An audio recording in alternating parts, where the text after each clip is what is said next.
Hər vaxtınız xeyirli olsun. Bu dəqiqələrdə Bakı Məhkəmə kompleksində təqsirləndirilən 15 nəfər Ermənistan vətəndaşının barəsində olan cinayət işi üzrə açıq keçirilən məhkəmə prosesi davam edir və növbəti baxış iclası keçirilir.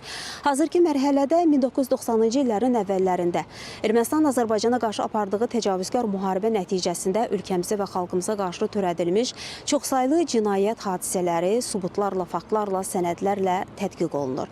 Həmin sənədlərdə bir daha təsdiqini tapır ki, 1990-cı illərin əvvəllərindən başlayaraq Azərbaycanlılara qarşı törədilmiş cinayət hadisələrinin kütləviliyi artmışdı və eyni zamanda ərazilərin miqyası da genişlənmişdi.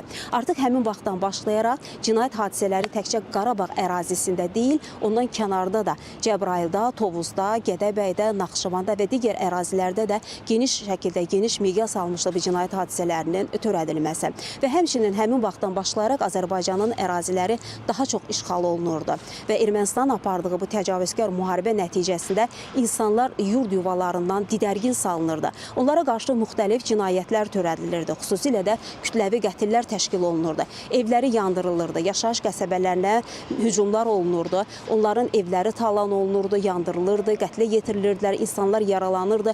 Gözləri qorxudulurdu ki, əraziləri tez bir zamanda tərk etsinlər və ərazilərimiz işğal olunsun. Məhkəmə prosesində həmçinin şahidlərin ifadələri elan olunur. Onlar hansı şəraitdə yurd yuvalarını tərk etdiklərini, əzizlərini necə itirdiklərini, necə girov götürüldüklərini, girovluqda saxlandıqları müddətdə hansı hadisələrlə qarşılaşdıqları barədə ibtidai istintaq zamanı da ifadələrində bildiriblər. Qeyd edək ki, bu cinayət işi üzrə hər bir epizod üzrə ayrı-ayrılıqda sənədlər tədqiq olunur. Həmin sənədlər, sübutlar məhkəmə prosesində araşdırılır. Həmçinin məhkəmə prosesində həmin vaxtı çəkilmiş müxtəlif video materiallar, müsahibələr, işğal zamanı hətta ermənilərin özlərinin lentə aldığı materiallar da tədqiq olunur. Qeyd edək ki, bu iş üzrə 2548 epizod var.